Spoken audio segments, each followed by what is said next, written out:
يما أموال الهوى يما أموالية يما أموال الهوى يما أموالية بسمة بتقهر الهموم والأمل يملاها عمري الظلم ما يدوم وأرضك ما بننساها بسمة بتقهر الهموم والأمل يملاها عمري الظلم ما يدوم وأرضك ما بننساها والكون كله بيحضر لعرس الحرية يما أموال الهوى يما أموالية أعوذ بالله من الشيطان الرجيم بسم الله الرحمن الرحيم الحمد لله رب العالمين ambe masara manifoka abarkada halimi sonani ka bidiyo irana kaula dunia kafo abe ka ukaje mkafile ni wati na je mkami ni amba fama faso jokene je mkami mimbe nyana maya tulenye ta jabarani su safe dogoku ni wati kelena ambe fulasi nyeta tv kanubo bela jelema mali kono frafina baunga katase jien fanto bela jelema ni anka jamana takalaje jamana badu o kisakili noka ibina tamashe minye anka jamana la o de nyo deme dugu mana imani fi nyo soro kaseka chesiri blasenka ka wulika jo bela jele blasenka kaseka se atigla mama abi dugu min gono wal ma bi tora min gono o tora se ka wulika bo akatugomna o donendo anka jamana kunungola kana bla bila o hakina koso ministre so min sigilendo onka jamana kono nyon deme kata se aligolaya mamunu soro ka bo uskero la kata yorore la lika jokera en fait kanu ministre fe bi ne o ministre Umaru Jara ale mayi bibina mimbe o ministre so en kuna wa madu gole referente onka jamana kono bari lika joni la maka bamunu kera onka jamana kono mimba to onka jamana refse ka nyeda kurada tugomna ayira uche bado uchela bi ani garsike so kasekana aka ministre sola wala sa ana rebna seka masala ke tugumna masala mi ni abina boli krengreniala nyon demere haka ja ali alere ka ministre so ay bara munu blasinga kabiru ministre so yere alebe anyamaya kuna kana blabila dabna do no bela jelena ka selke golay mamunu soro jamana re korofela fa fe ni o ya ko duga fay kana se chamanche buloma nu la ka bo usigero la kala halabi tuga jmena umbe domne ko bi dabna do nu bela jelena M5 RP akala maka sinfe mado bone nu unina do reference ko ko jagina ukala halabi tuga jmena bi nu bela jele Umaru Jara ni alere ministre alebna dado nu bela jelena ka selke yoni angata nyefe ka fulike imam Umaru Jara la bi bari akaskati flabe ber apungulola alay ake almami fene onga jamana konana ka ministre re jorongolo fene fa. Assalamu alaikum Umaru Jara. Wa alaikum salam wa rahmatullahi wa barakatuh. Ijara Alhamdulillah. Sumo bidi alhamdulillah. Aywa on la kasi ima ka ministre sola bi kasekana baruke ife ni ministre so itakala jenna zakado ka bendiga mo ka nyefo nyeta tv flebo yen wati na ministre so yere aka babi sinse mo ga tipe ma nga seka famba so d'abord ambe ala tam kala bakada la misona ka ni wati kanere ni ilana kando gama anaseka kuma nga jamana biufe dana min bala ni jamana nyama ni kulunela sini boita ani anga marabolo nyama Dr. Sugal ko kala maiga dana mi taka da anka ka jamana baraka alfana la mi sona kan ko ani wakati na masika kuma jamana don fe sabla mama rejete ina fo jamana don na barakela de mama rejete ina fo ba chidende jamana don de famay on de barakela donc la me ala tamula kana barakada ka do fe ne ke mamumbe no bona no nina fene tigi fara similika faso koina amanyina ala fe ala ka hinawla ala ka fakum la tugoni ka fo kala chem metela rola bi ka do kuyi be kala mina u bɛ faso ko kɛlɛ de la n garabu kuma dɔ la ko ten ko hawul watan min al-iman ko ka k'i faso fɛ o ye limaniya dɔ ye o bɛɛ kɔfɛ an b'a ye k'a fɔ anw ye dɔɔnin kalan ni ala hinɛna na ka dɔɔnin faamuya di an ma diinɛ la anw b'a ye jamana bɛ lahala min kɔnɔ bi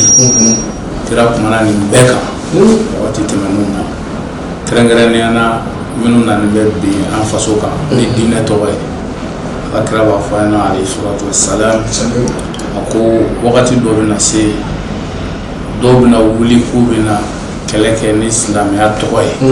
bɛna k'u bɛna kalifaya sigi u b'a fɔ k'u bɛna mɔgɔw karaba ka don diinɛ la k'u bɛna silamɛw faga a ko ni maa min y'olu kɛlɛ u kɛlɛtɔ i sera u la k'u faga ala bɛ sara d'i ma ni nin tora la i tora i shahidu la ma donc o la k'an ka armée de position min kan bi k'a dɔn k'a fɔ saraba fila de b'u fɔlɔ u ka faso ma bɔli min kɛ o y'a dama sara ye fɛn o fɛn nin tora a la an ma jigiya k'a fɔ ala bɛna o bɛɛ sabati arsina kɔnɔ ala k'a k'o cogo la i ɲininkali min kɛ min ye anw ka département ye ministère ba kelen don ni o ye ministère de la santé et du développement social donc madame Jaminatou Sangaré ni ale kɔrɔmuso ani an ka ministre ɲɛmaa ye faamaw ye ministre so min dɛn ale la ni o ye chargé de l'action humanitaire de la solidarité des réfugiés et des déplacés ni o bonya kalifara anw ma depuis le 11 juin 2021 an bɛ ala tanu so in ka laɲini ye jumɛn a ka baara ɲɛsinnen don olu ma nin département n'i y'a ta a bakurubaya la i b'a fɔ ko ɲɛnamaya département parce que ɲɛnamaya tɛ yen ni kɛnɛya tɛ yen donc o ye a fanba ye wa adamadenya yɛrɛ fana sigilen don mɔgɔya de kan k'i adamaden ɲɔgɔnw k'a tɔpɔtɔ k'i adamaden ɲɔgɔnw k'a jate ka dɛmɛ ta ka ɲɛsin ɲɔgɔn ma sabula n'an ye fɛn o fɛn jateminɛ o de la mɔgɔw kuma dɔ la dɔw b'u yɛrɛ ɲininka ko ne ko Batiri Seku de bɛ ministre Imam Jara la wa walima an tɛ sɛgɛn de wa parce que mɔgɔw t'a dɔn an ka engagement ye min ye walahi an jigi bɛ ala ka sara de kan parce que fɔlɔ ye jumɛn ye anw b'a dɔn ɲɛnamaya k'a basigi ka na ni cohésion sociale ye an ka jamana kɔnɔ jamanadenw ka u yɛrɛ ye k'a fɔ ko jamana marabagaw hakili bɛ olu la anw b'a ye k'a fɔ anw de bɛ se k'o baara kɛ kosɛbɛ ni o ye social ye o de y'anw ka département force ye donc o la dɔw ko dɛmɛ ani dɛmɛ ministre so ani kɛrɛfɛdɛn kɛlɛli pour que ka bakuruba fɔ la o de don bon fɛn ba fila min farala kan o de ye maa minnu b'a la ni fitinɛ sababu la n'u y'u sigiyɔrɔ bila olu tilara kuluba fila ye dɔw ma sigiyɔrɔ sɔrɔ jamana yɛrɛ kɔnɔ f'u taara jamana wɛrɛ la n'a bɛ fɔ olu ma ko réfugié olu bɛ maa 100 ani maa 50 ɲɔgɔn na bi dɔw bɛ Burkina dɔw bɛ Mauritanie dɔw bɛ Niger o ye a fanba ye o tilalen don jamana minnu ni ɲɔgɔn cɛ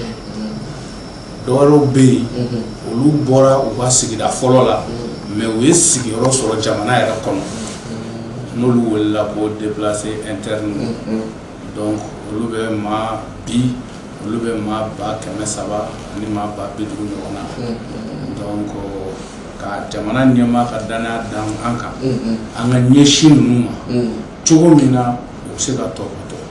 cogo min na fɛɛrɛ bɛ se ka tigɛ u ka segin u sigiyɔrɔw la donc o ye belebeleba ye bɛɛ lajɛlen kɔfɛ lujuratɔ minnu bɛ jamana kɔnɔ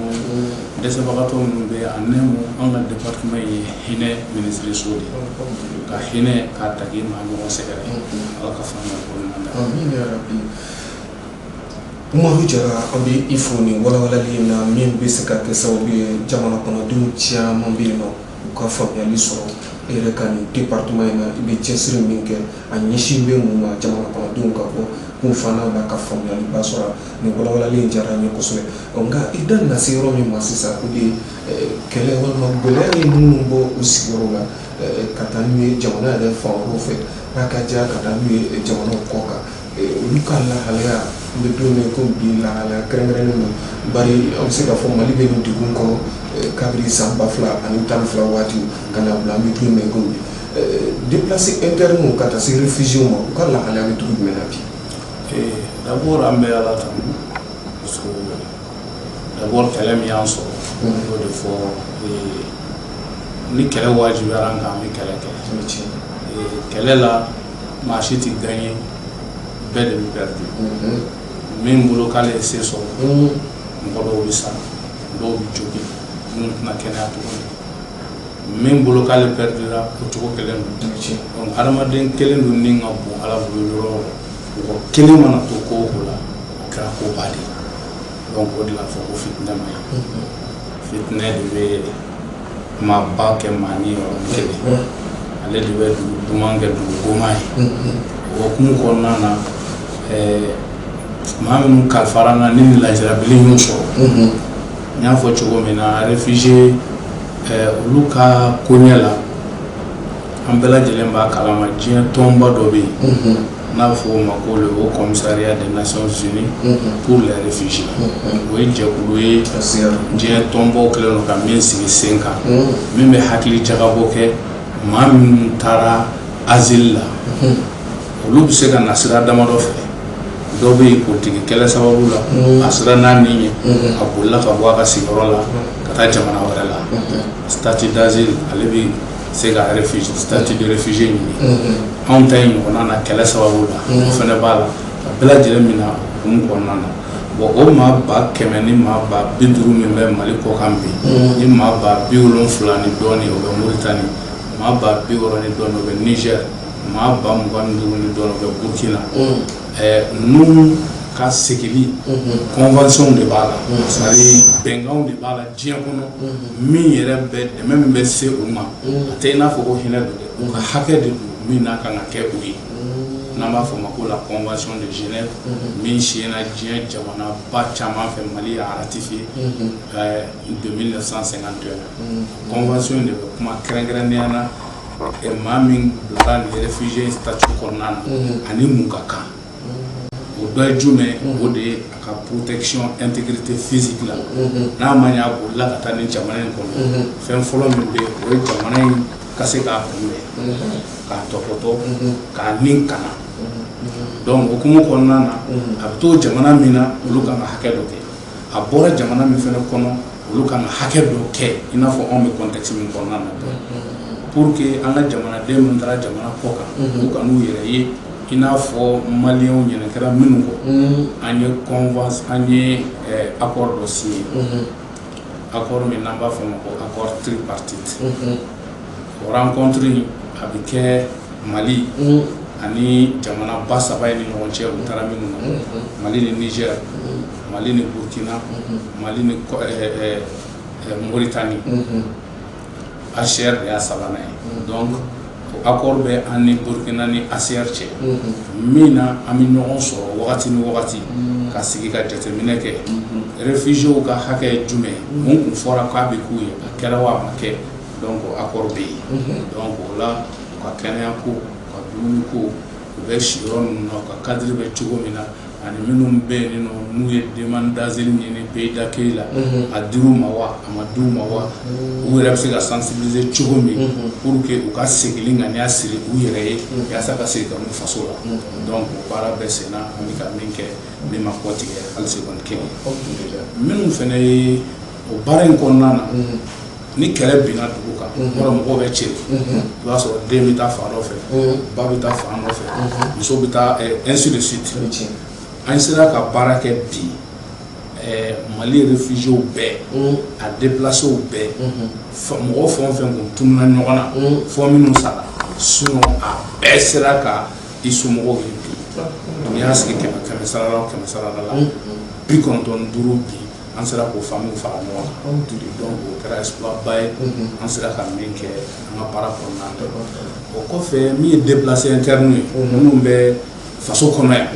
n y'a f'i ɲɛna olu ye 351 000 aujourd'hui mais n'i y'an segin ka taa kalo 3 la olu kun ye 401 000 personnes mɔgɔ 400,000 ani kɔ mɔgɔ 400,000 ani kɔ o de tun bɛ jamana kɔnɔ mais a b'a kalama depuis anw ka gouvernement in nana président de la transition a ye sɔnni sigi fɛn fɔlɔ min kan o de ye jamanadenw ni lakanali o de la a y'a ɲini k'an ka wolomasiri tabagaw labɛn kosɛbɛ cɛba min ka leadership kɔnɔna na ni o ye colonel Sadio Kamara ye n bɛ to k'a fɔ kuma dɔ la mɔgɔw bolo ko majamuni fu don n'a ka wale ka ca n'a ka kuma ye a ka kuma man ca mais c'est quelqu'un vraiment il agit don min na an taara sɔngokaw ni binganikɛla wale tigilamɔgɔw bin'u kan kama 30 ni kɔ faga a don a y'o de fɔ yan ko imam n kalen Ala la an bɛ kalo 3 sɔrɔ yɔrɔ kuma wɛrɛ bɛ fɔ Mali sécurité ko la donc Ala barika la anw ka baara in pour que ka déplacer ninnu u tɔpɔtɔ o y'an ka baara fanba ye ka siyɔrɔ d'u ma ka dumuni d'u ma u ka kɛnɛyako sabati bi an ye baara caman kɛ o kan kɔsa in na le 14 février passé an ye programme ba dɔ lancé an ka département service dɔ fɛ ni o ye ANAMI ye service ye min ɲɛsin maa minnu bɛ yen ni dɛsɛbagatɔw yɛrɛ don fiyewu n'u bɛ jɔrɔ n'u da balo ye ni se t'u ye ka hali u yɛrɛ balo kuma tɛ se ka se furakɛli ma yaasa jamana ka se k'o mɔgɔw woloma jamana kɔnɔ k'o furakɛ fu donc o service madame le ministre a y'a opération lancée le 14 février passé an bɛ fɛ ka maliyɛn ma 300,000 o de enrôlé o la ma 300,000 ma million saba an bɛ fɛ k'o de enrôler pour que olu bɛɛ lajɛlen ka se ka furakɛ fu jamana fɛ donc o ma million saba in na an ko déplacer bɛɛ kan ka enrôler donc a y'o de la an y'a déplacer bɛɛ bɛ don o kɔnɔ donc min y'u ka kɛnɛyako ye an'u ka siyɔrɔko an'u ka baloko parce que an ye inventaire min kɛ an y'a jateminɛ maa kelen pour que i ka se ka dumuni kɛ i ka jɔ i yɛrɛ dɔɔni o bɛ bɛn à peu près kilo 9 de ma kalo la o ye mɔgɔ kelen ye ka se ka dumuni kɛ i ka se ka jɔ i yɛrɛ dɔɔni donc an y'o programme de dilan k'a lajɛ o de la de temps en autre an bɛ balo ta k'u sɛgɛrɛ o kɔfɛ kɛnɛyako an y'o jateminɛ o ye degun ye donc an bɛ k'u enrôler min kɛ ANAM na o b'a to o carte b'u fɛn o fɛn bolo n'u banana dɔgɔtɔrɔso min ka surun u la ko faso dɔgɔtɔrɔso don u b'u tilen ka taa yen u bɛ furakɛ fu o kɔfɛ an yɛrɛ ka services bɛ site de déplacé bɛɛ sanfɛ n'o ye développement social agent ye minnu bɛ u ka kɛnɛyako jateminɛ Kɛmalu lila a bɛ se ka dafa mais an se ye min ye yaasa an balimaw kana bila u kun na ko jamana ɲɛmaaw ɲinɛn'u kɔ an kɛlen don k'o baaraw boloda mais an ka laɲiniba ye min ye o de ye bi u se ka segin u sigidaw la cogo min na bon o de la n'o de ɲininkali kɛ sisan k'a fɔ baara bolodalen don o kama u ka segin ka taa u jamanaw la voilà o yɔrɔ de la an ye colonel Sadio Kamara an y'ale ka implication fɔ kosɛbɛ sous le leadership du président de la transition parce que bi armée bɛ victoire kelen o kelen kɛ jamana juguw kan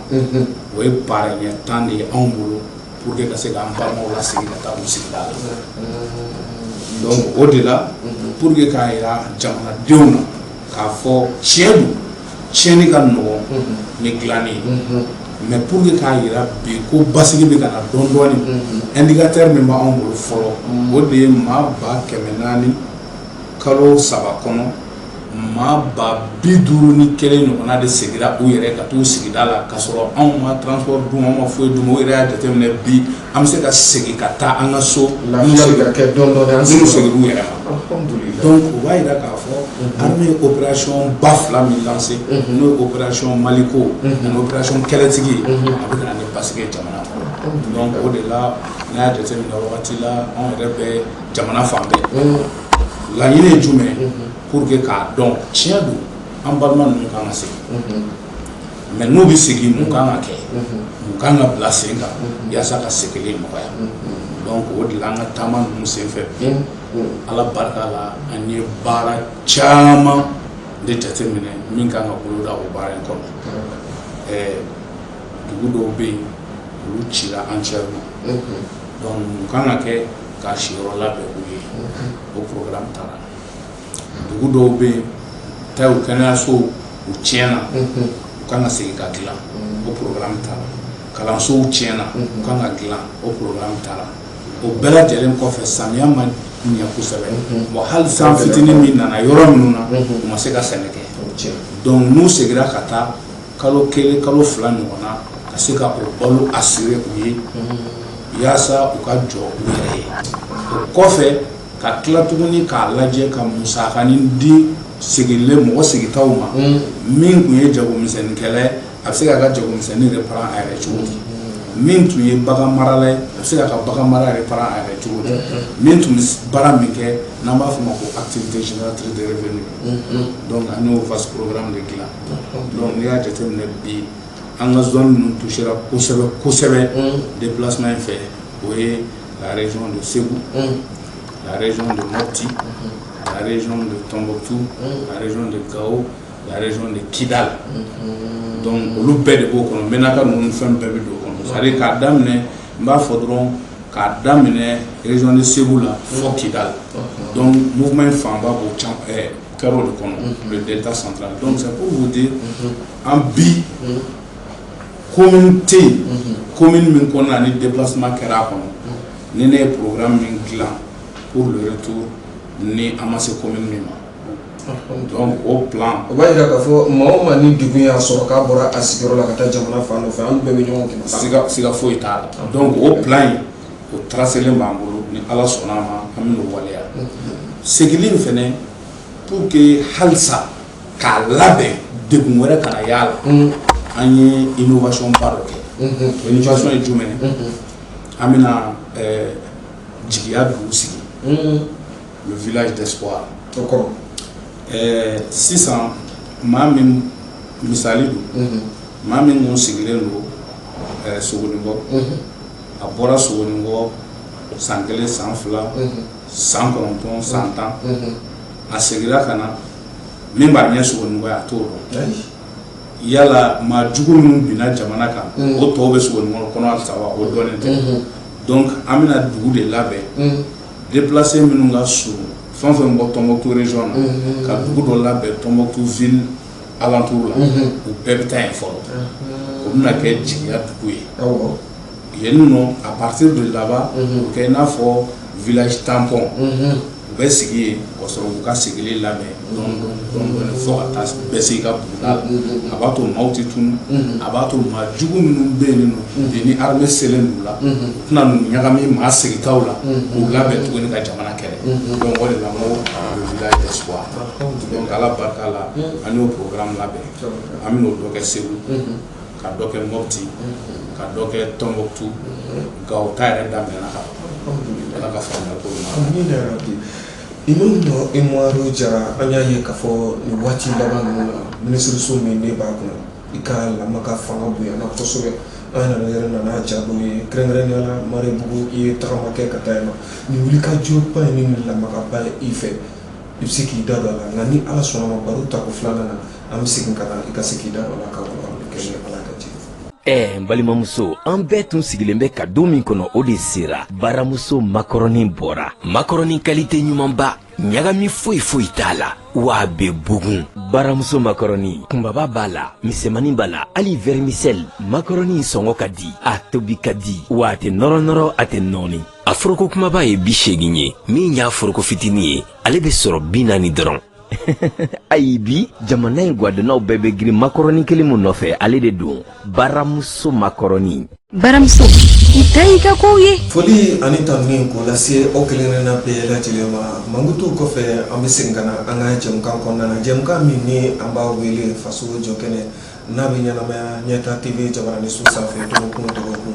bi wulikajɔ kelen don an fɛ ka na minisiriso la minisiri min ni ale ye Imam Umaru Jara ye ka se ka na barosigi kɛ maliden minnu ni gɛlɛya y'u sɔrɔ jamana yɛrɛ camancɛ bolo kan ka taa se kɔgɔdugan fan ma olu ka lahala yɛrɛ bɛ cogoya jumɛn na ka taa se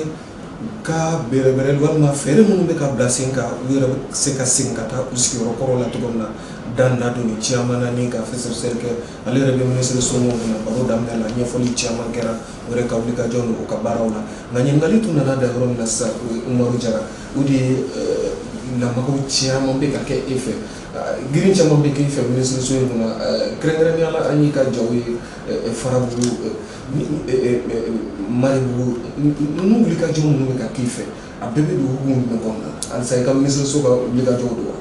Ala k'an bɛɛ sababu ma. Vous savez laɲini fɔlɔ min b'an na o de ye ka fanga surunya jamanadenw na. Alhamdulillah o ye gɛlɛyaba ye. N'i y'a jateminɛ bi o tun ye majɛba ye minnu bɛ mara kɛ yɔrɔ ka jan jamanadenw na kojugu. o ye tiɲɛ fo ka taa kɛ minisiri yeli jamanadenw bolo kabako don. o ye tiɲɛ donc or anw dun tɛ olu de don. anw bɛ yen parce que olu bɛ yen. ko bamananw ko ten ko danfara min bɛ alimami ni selilikɛla cɛ o de jama b'i kɔfɛ. a fɔ ko cɛ kelen ko cɛ filɛ seli la hali n'o y'a sɔrɔ i ye alimami n'i kelen bɛ seli la a fɔ ko cɛ filɛ seli la ni jama b'i kɔfɛ hali n'i tɛ alimami a fɔ ko alimami bɛ ka mɔgɔw laseli. donc faama président premier ministre ministre président du CNT nin bɛɛ bɛ yen parce que jamanadenw de bɛ yen. donc ne furadama mɔgɔ minnu b'an dɔn an ka ɲɛnɛmaya yɛrɛ kɔnɔ hadamaden de ka bɔ an bolo parce que ne b'a ye an balima minnu bɛ degun na nin dugu ninnu na k'a daminɛ Segu mara la ka yɛlɛn ka taa fɔ Kidali san 10 ani kɔ bi u ka sunɔgɔ kan mugu kan don u ka wuli kan mugu kan don u ka jatigɛ c'est à dire u bɛ jatigɛ wale min tigilamɔgɔw de ye ka caya. jamana marabagaw pour que u k'olu sɔrɔ k'olu ye o tun ye kɛ kabako ye. donc bi maa kelen tɛna ni basigi ye. basigi fura fɔlɔ o de ye jigiya ye. jigiya de b'a to adamaden bɛ balo. n bɛ misali kelen dɔrɔn d'i ma. dumuni min ka di adamaden ye ka tɛmɛ diɲɛ dumuni bɛɛ kan n'i y'a fara ɲɔgɔn kan k'a bɛɛ sigi a kɔrɔ k'a ka dumuni kɛ tuma min na a labɛnnen don k'a bɛna dun ni ko a ma ko n'i tilara dɔrɔn ko n b'i faga dumuni tɛ se ka kɛ tuguni parce que il a perdu l'espoir de vivre. bon ni jigiya bɛ yen a bɛ dɔ fara mɔgɔw ka jija kan. o de la k'a fɔ ko jamana minisiri filɛ nin a nana ni jamana ɲɛmaa ka cikan ye a nana jamana ɲɛmaa tɔgɔ la aw bɛ nin degun in kɔnɔ nin san hakɛ in kɔnɔ a nana ɲɛ jɔ aw la ka n'a sigi aw fɛ bɔgɔ la ka na baro kɛ n'aw ye a ka yiriw kɔrɔ c'est à dire a b'a to jamanadenw bɛ jigisigi sɔrɔ ni jamana ɲɛmaaw ye. o jigisigi in b'a to jugu bɛ ka nkalon min tigɛ ka da parce que juguw sera ka jamanaden dɔw hakili ɲagami ka fara o kan ni fɛɛrɛ jumɛn parce que Mali ko in na ko jamana mago t'u la minisiriya anw ka Mali dɔɔni an bɛ Ala tanu k'a barika da a ma siri minisiriya la parce que an ye jamanaden min fura dama an b'an sigi ka analyse kɛ an ka jamana taabolo kan mun de man ɲi mun de kan ka se ka kɛ donc depuis an mana minisiriya la an y'a ye degun fɔlɔ min bɛ yen fɛn bɛ adamaden ni lafiya hamina min b'i la o moins i ka se k'a fɔ yɔrɔ la i bolo a bɛ se ka ɲɛnabɔ yɔrɔ min a fɔra ka sɔrɔ a fɔra ka sɔrɔ donc o de la taama ninnu bɛɛ an y'a bila o de bolo kɔnɔ o sen fɛ ka bɔ juin na ka n'a bila bi la an ye Mali sigida 25 ɲɔgɔn de kɛ an sen jɔra yɔrɔ min na a bɛɛ la i ye min fɔ n'o ye Maribugu ye kɛrɛnkɛrɛnnen ka daminɛ avril 2021 ka n'a bila fɔ le 3 février 2022 autorité foyi tun ma se ka don Maribugu kun datugura bingani wale tigilamɔgɔw fɛ u taara jatigɛ ta ka se an balimaw ma maliyɛnw de don i n'a fɔ e ni ne carte d'identité kelen min bɛ jamana ɲɛmaa bolo o carte d'identité kelen de b'u bolo bi k'a fɔ ko an ka Ala ni colonel Sadio Kamara a n'a ka kɛlɛcɛw ka wuli ka jɔ o dugu sera ka dayɛlɛ anw wajibiyalen don anw minnu humanitaires ye ka taa dugu la ka taa hakilisigi di dugudenw ma ka basigi d'u ma ka tila k'a jate minɛ degun jumɛnw bɛ yen rapidement min kan ka kɛ kɛnɛyako ta fan fɛ baloko ta fan fɛ kalansoko ta fan fɛ min bɛ se ka kɛ halisa k'a yir'u ko jamana ɲɛmaa ma ɲɔgɔn donc o de la an taara o taama de la Maribugu alhamdulillah taama in an bɛ se k'a fɔ a kɛra étape 2 la ka bɔ Bamakɔ yan ka se fɔ Djéné an y'o kɛ mobili la an selen Djéné ka bɔ Djéné ka taa Marebugu à peu près 25 km mais Marebugu ye zone min n'a bɛ n'a fɔ kɔbolow kɛlen don ka dugu lamunumunu dɔɔni yɔrɔ min don a dugukolo ka maga a bɛ coron o tɛmɛnen kɔfɛ jatigɛ wale tigilamɔgɔ ninnu fɛɛrɛ min sɔrɔl'u bolo halisa yaasa ka degun ta ka se dugudenw ma o de tuma min na ni armée ser'u la u taatɔ ye mine don yɔrɔ caman na donc mine don yɔrɔ caman na armée bɛ ka o opération de déminage kɛ bon sira min bɛ yen nɔ ni an kun kan ka taa o fɛ an ye remorque min bila ka taa ni balo ye an ye o foncera donc o foncelen sira camancɛ la an balima militaire y'a jira k'a fɔ an bɛ yɔrɔ min ko bi pour que o kuma ma bɔ dingɛ kɔnɔ fɔlɔ pour que an ka se ka teliya ka taa mission kɛ olu ye balo yɛrɛ fan caman décharger u ka pick-up la ka taa n'a ye dugu la o de la an ye deuxième étape kɛ hélico la ka taa bon hali o bɛɛ b'a jira k'a fɔ ko mara cogoya yɛlɛma don parce que hélico minnu sannen filɛ nin ye o bɛɛ ye transition na minɛn san dɔw ye dɔw san yan san tɛmɛnenw na k'u taara 6 san 4 de yera tɔ 2 hali sini ta don kɛra cogo min o 4 min fɛnɛ nana u yɛrɛ tilara k'a fɔ tuguni k'olu janfara o san tɔ k'olu kun y'a dabɔ min kama k'o t'a la et puis k'a fɛn wɛrɛ tiɲɛnen filɛ nin dugu ma donc mais bref bi fɔlɔ hali ni blocage sugu kun ye ministre sɔrɔ a ka mission na i sera yɔrɔ na i bɛ dan yen de i bɛ segin mais bi grâce aux efforts du président de la transition, grâce au ministre de la Défense, l'armée dotera moyen aérien bi. Ni a tout sera quand la ministre ta quand mission to là-bas, faut que c'est d'où là. Akira wasa fene. Akira wasa dugudon bolo, bɛɛ yo dugudon ye bɔli min kɛ. O de la an nisɔndiyara masa ɲɛji la, an ye sujuru sugu di Ala ye. Kalo 9 kɔfɛ, Ala min sɔnna ka Marebugu dayɛlɛ. Jamana faama ka ciden ka se ka na ci lase dugudenw ma. An ye sujuru di ka Ala wele, Ala ka Mali fan bɛɛ dayɛlɛ o cogo la, ka se di an ma an juguw kan. Donc Marebugu mission kɛra nin cogo de la, wasa alhamdulillah. Alhamdulillah, ni wuli ka jɔ min filɛ nin ye fɛ ka se Mali yɛrɛ dugu wɛrɛw la hakaja degun bɛ dugu minnu kan gɛlɛya bɛ dugu minnu kan ni waati jan an bɛ se k'a fɔ dugu tun datugulen don da la o wuli ka jɔ min bɛ i fɛ an bɛ Ala deli Ala ka an ni sababa bɛn a kisaw la ayiwa baro kɔnɔna na an bɛna se ɲininkali min ma sisan o de ye M5 RFP nin ye lamaga jɛkuluba ye min bilara sen kan juin kalo tile 5 san 2020 mugan a ka wulikajɔ kun fɔlɔ kɛra o la wulikajɔ ninnu senfɛ an nana ye k'a fɔ maadenw nana bɔnɛ o ni na wa maadenw dɔ fɛnɛ jɔgina min yɛrɛ nana kɛ sababu ye fanga baraki walima fanga yɛlɛmaw nana kɛ an ka jamana kɔnɔna na a ma kofɔlenw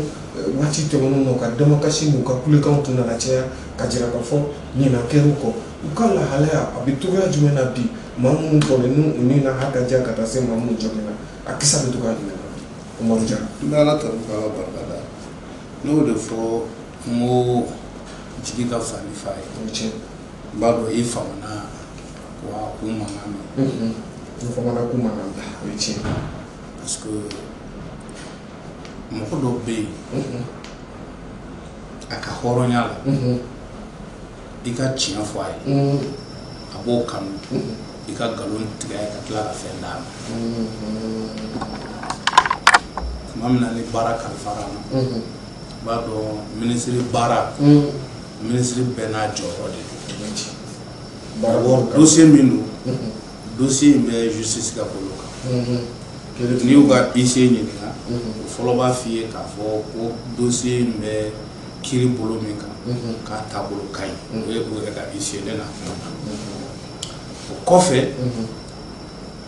ne yɛrɛ y'u reçoit département la yan n ye victime u ka bureau tɛ dɛ maa o maa ye degun sɔrɔ ko in na minnu fatura ani minnu joginen don ne y'a bɛɛ wele fɛn o fɛn sera ka yan sɔrɔ minnu ma se ka yan sɔrɔ n'olu somɔgɔw nana n'u bɛɛ reçoit département la yan ka kibaruya damadɔ f'u ye n ko maa fɔlɔ jamana ye sariya ta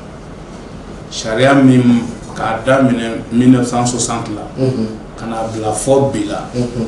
mɔgɔ o mɔgɔ ye degun sɔrɔ k'a sababuya kɛ kɛlɛ k'a sababuya kɛ jamanadenw ka wulikajɔ ye u ka hakɛ ɲini ni sen kan minnu ni tora la minnu jogina o jamana ye loi ta k'a fɔ jamana bɛna a bɛɛ lajɛlen ka hakɛ dɔ segin a ma donc n'o olu y'a kibaruya d'u ma an balimakɛ min bɛ k'o dossier porter bi n'ale ka cɛsiri bɛnnen don réconciliation ma colonel Ismaël Wage ale y'o dossier porter dossier passera conseil des ministres la alhamdulillah n ko adopté la donc maintenant programme tɔ kan ka exécuter don min na min kan ka kɛ min ye n ko pour le moment o baara ma kɛ n'o tiɲɛ f'u ɲɛna yan a filanan n y'a yir'u la anw yɛrɛ ka département la yan anw bɛ se ka min kɛ dans le cadre ɲɔgɔn dɛmɛ kalo kɔnɔ n'o ye mois de la solidarité ye jamana ɲɛmɔgɔ tɔgɔ la premier ministre tɔgɔ la an sera ka suman tɔni 70 ɲɔgɔn mobiliser ka di u ma tɔni 70 an ma da o ma an ko a fɔra ko famille 14 de la ko mɔgɔ fatura ye an tilara tuguni ka projet monter o famille k'a fɔ famille bɛɛ i ka mɔgɔ kelen kelen yira i ka du kɔnɔ an bɛ min financer fo ka se 2 millions ɲɔgɔnna ma o sen t'u ka indemnisation na o tɛ saraka ye mais dɔw fatura olu kelen de k'u ka soutien dɔw yɛrɛ kun ka baara ye taxi boli donc an ye a jateminɛ département action humanitaire kɔnɔna na ka se ka olu maa kelen kelen financer o projet la ka se ka bɔ don o don a ye nin di yan o kɔfɛ an y'a yir'u la k'a fɔ maa o maa bananen don kana ni a lisi hakili la ko in fɔlen ni sisan cɛ a bɛ kalo 3 ma mais semaine tɛmɛnen de an ye lisi in sɔrɔ an bolo la kana ni lisi ministre de la justice ka fara ne yɛrɛ kan ani le ministre de l'économie et des finances instruction dira an ma jamana ɲɛmaa fɛ minnu bɛ se ka furakɛ jamana kɔnɔ yan an b'olu furakɛ moyen min b'an bolo ni minnu kan ka bɔ kɛnɛ kan kɔ kan ka t'u furakɛ an ka fɛɛrɛ kɛ o baara la donc o liste fɛnɛ nana an bɛ k'a jateminɛ kow kan donc en un mot an bɛ don min ko bi maa ni tora ko min na i bɛ se ka foyi k'a tigi ye min bɛ ne yɛrɛ place mais bonya a bɛ se diɲɛ fɛn bɛɛ u k'u yɛrɛ ye u fɛnɛ y'a faamu bi victime ninnu y'a faamu bi olu ye jamanadenw ye degun min bɛ jamana kan o degun in olu fɛnɛ bɛ u ɲɛyɔrɔ kɛ degun in tali la donc o la vraiment kumaɲɔgɔnya min tugura u ni gouvernement cɛ bi o kumaɲɔgɔnya in kɛra jigisigiba ye yan'u ka bɔ ka fɛn o fɛn kɛ i b'a sɔrɔ u n'an bɛ sigi ka kuma u b'u hamina fɔ an ye an bɛ se ka min dilan k'a sɔrɔ u ma bɔ ka taa bɛɛ da kan ou bien ka taa réseau ni fɛnw kan vraiment an ye dayɛlɛ u ye o b'a yira k'a fɔ contact bɛ yen bi département yɛrɛ ka force ye jumɛn depuis anw ye baara ta ne y'o de fɔ ni fɛn t'i bolo ka bɛɛ kungo dilan i b'i bila bɛɛ sago la ka mɔgɔw lamɛn ka taasira yir'u la o bɛɛ ye fa ye o bɛɛ ye jigiya ye mɔgɔw bolo o de la ne y'a fɔ n ka mɔgɔw ɲɛna depuis an numena n'i y'a jateminɛ n'i nana ne fɛ yan k'a daminɛ 10 heures la fo ka se 18 heures ma dɔ de bɛ dɔ la wuli parce que an y'a dabɔ a kama mun na ni ne ko n bɛ audience kɛ k'a fɔ n'i bɛna ministre fɛ yen f'i ka audience papier sɛbɛn a ka rendez-vous accordé ye ne bɛ lujuratɔw de ka ko kunna ne bɛ dɛsɛbagatɔw de ka ko kunna ne bɛ maakɔrɔbaw de ka ko kunna ne bɛ maa minnu bɔra u sigida ne b'olu de ka ko kunna a dɔw bɛ yen nɔ u ka kalan ma taa yɔrɔ jan a dɔw bɛ yen nɔ ka wuli ka hali yan yɔrɔ ɲini k'a ye o ka gɛlɛn o ma n'a sɔrɔ o k'o bɛɛ kɛ ka tila ka na k'u ma minisiri o gasi kosɔn ne ko n ko audience jour tɛ ne fɛ yen ni mɔgɔ o mɔgɔ nana fɔ n'a tigi peresera ka taa ni n bɛ bureau kɔni kɔnɔ yan ni n tɛ taama la a y'a ladon n k'a lamɛn n bɛ se ka min dilan ka ko la n b'o dilan n bɛ se ka min fɔ a ye n b'o k'a la victime ka niveau la fɛnɛ dɔw tun kunkolo cira golo dɔrɔn de tun kɛlen don k'a minɛ u y'a bila ka taa Tunisie taalen Tunisie minnu y'a bila ka taa u bolo dɛsɛra dɔɔnin u ye kibaruya lase an ma département la ala barika la an sera k'o ka opération kɛ ka kunkolo in waraka k'a sigi ɲɔgɔn kan à peu près jusqu'à plus de 4000 et quelques euros a bɛn n'o de ma ka kunkolo bɛɛ sigi ɲɔgɔn kan a do a video ndo ke a video in cinema ni kun ha da rasa kuma an tuma video da rezo ne ko ni te rezo ko ni an ga ketadi nan kan ga min ke jamana do ma si ni min kan ga publier ka fa ulu be mon nun to la ala barka la anya ka traitement sui kan ga se ga na faso ko no wakati mina de ko mi fena tumba ka biyo ko ni fon segli la be chief ana ala barka la anya la se ga be mali ko na donc c'est pour vous dire victime ko ko la jamana nyemo ma nyino ko chugomi premier ministre ma nyino ko ti wa an yɛrɛ minnu fana bɛ yen nɔ ni anw ɲɛsinnen don a baara sugu ma an ma ɲinɛ o kɔ kuma ɲɔgɔnya bɛ an n'u cɛ ala k'an bɛɛ sababu amin ya rabbi imam Umaru Jara ni baro in kɔni fisara kosɛbɛ a diyara n ye fana i ye an bisimilali min kɛ an ka se ka na ka masala kɛ ka kɔrɔfɔ labanw d'i ma an ka jamana a bɛ lahalaya kɛrɛnkɛrɛnnen kɔnɔ nin waati in na ni mako kɛ ka kɔrɔfɔ laban fɔ ka ni baro kun cɛ yanni an n'i ka sigi wɛrɛ cɛ i bɛ se ka mun sɔrɔ ka fɔ. ne bɛ min fɔ jamanadenw ye tiɲɛ yɛrɛ la min bɛ n dusukun na ni n'o bɛ da don o don ni n'a bɛ wuli don o don o de ye maliyɛnw bɛ yɔrɔ min na bi an bɛɛ k'a dɔn maa si tɛna Mali dilan an bilasira. ne ye dɔ kɛ min man ɲɛ e ye dɔ kɛ min man ɲɛ an yɛrɛ dama bɛ kɛlɛ la mais jugu wɛrɛ bɔra fan wɛrɛ fɛ o bɛna jamana yɛrɛ de ci ka jamana ko ban ne b'a ɲini maliyɛn bɛɛ fɛ min kɛra politique mɔgɔ ye min kɛra syndicat ye min kɛra société civile ye min kɛra diinɛ mɔgɔ ye min kɛra an ka laadatigiw ye fɛn o fɛn b'an yɛrɛ dama ni ɲɔgɔn cɛ ala kama an k'o bɛɛ bila an k'an bolo di ɲɔgɔn ma bi ni cɛ fila ye o y'u ka ɲɛnamaya sacrifier n'o ye président de la transition il est très jeune il n'a pas encore 40 ans mais il a sacrifié colonel Assimi Goïta a ka vie sacrifié ko fɔ Mali ka hɔrɔnya a n'a ka bonya ka segin a ma Choguel ko kala ma ka b'o cogo kelen na Choguel ye discours min tenu Nations Unies cɛ o cɛ y'a tenu a laban kɛra min bɛɛ b'a kalama Thomas Sankara ma ta lakale Patrice Lumumba b'o cogo kelen na maa caman bɛ ten mais bi ninnu y'u sacrifié mun kama ko fɔ Mali ka hɔrɔnya a n'a ka bonya a n'a ka danbe ka segin a ma donc ne b'o ɲini maliyɛn bɛɛ fɛ anw ye min kɛ n'o ɲɛna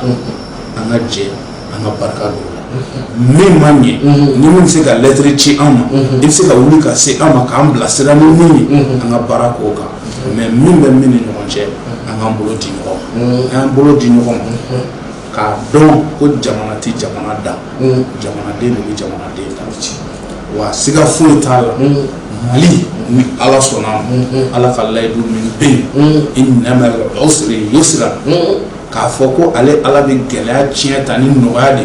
anw b'a jigiya k'a fɔ an bɛ wagati gɛlɛya min kɔnɔ ni ala sɔnna ma hɛrɛ de bɛ nin kɔfɛ wa an b'a fɔ n ko hɛrɛ fɛnɛ daminɛna mais an ka bɛn an k'an bolo di ɲɔgɔn ma ni koko pɛrɛnna de kɔsa bi don a bɛ ci Mali sɛgɛnna a ɲanina anw yɛrɛ sɛgɛnna an degunna mais hɔrɔnya tɛ sɔrɔ gɛlɛya kɔ maa ma se ka kɔngɔ to i la k'a fɔ i fara i bɛ sa jɔnya la gɛlɛya min bɛ jamana kɔnɔ bi jamana ɲɛmaa sago tɛ jamanadenw sago tɛ mais latigɛ de nana an k'a minɛ ni hakili ye ko ni tasuma ye ji min ni tasuma ye bin minɛ ji de bɛ kɛ k'a faga nka ni tasuma wulila ji yɛrɛ la o bɛ faga ni hakili de ye an ka kɛ hakilimaw ye an ka dusu n'a nana funu an k'a ɲini ka yafa ɲɔgɔn ma k'an bolo di ɲɔgɔn ma inchallah i Jara ka i fo k'i waleɲuman dɔn ka i ka minisiriso cakɛlaw bɛɛ lajɛlen fo e min sɔnna bi ka an bisimila an ka se ka nin barosigi kɛ walawalali hakaja faamuyali o ka di jamana kɔnɔdenw ma an b'a jigiya k'a fɔ nin tɛna kɛ an ka baro laban ye tuma ni tuma an ni na ɲɔgɔn sɔrɔ ka se ka baro kɛ ka jamana kɔnɔdenw k'u bilasira e yɛrɛ ka minisiriso i bɛ ka wulikajɔw min kɛ a kɔnɔ hakaja ka ɲɛsin malidenw ma maa minnu bɛ yen nɔ ni u bɛ degunna ni u bɛ bɔ u sigiyɔrɔ la ka taa jamana yɛrɛ fan wɛrɛ fɛ hakaja ka bɔ jamana yɛrɛ kɔnɔ ka taa jamana kɔ kan olu ka lahalayaw ka to ka kunnafoni di a kan an na to ka nin kɛ barosigi an ni ɲɔgɔn cɛ ka i yɛrɛ fo k'i waleɲuman dɔn e min sɔnna ka an bisimila an bɛ i fo k'i waleɲuman dɔn k'a fɔ ko i Jara merci beaucoup. يمام وللهوى يمام وليا يمام وللهوى يمام بسم